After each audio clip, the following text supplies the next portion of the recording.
আসসালামু আলাইকুম। আপনারা দেখছেন এখন সংবাদ 24, সাথে আছি আমি অহনা। নড়াইলের কালিয়ায় পরিবেশ অধিদপ্তরের অভিযানে ৬টি অবৈধ ইটভাটা সম্পূর্ণ ধ্বংস। আব্দুল কাইয়ুম খান।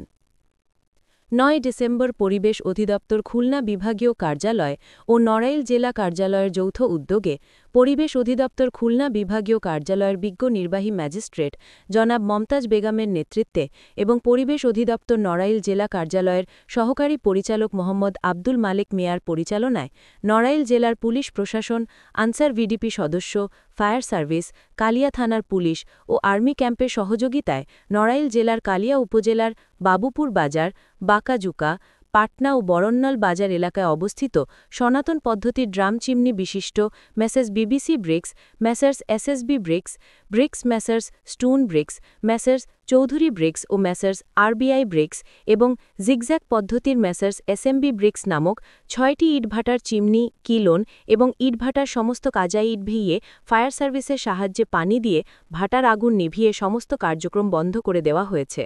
অবৈধ ইটভাটার বিরুদ্ধে পরিবেশ অধিদপ্তর খুলনা বিভাগীয় কার্যালয়ের এ ধরনের অভিযান অব্যাহত থাকবে বলে অধিদপ্তর সূত্রে নিশ্চিত করা হয়।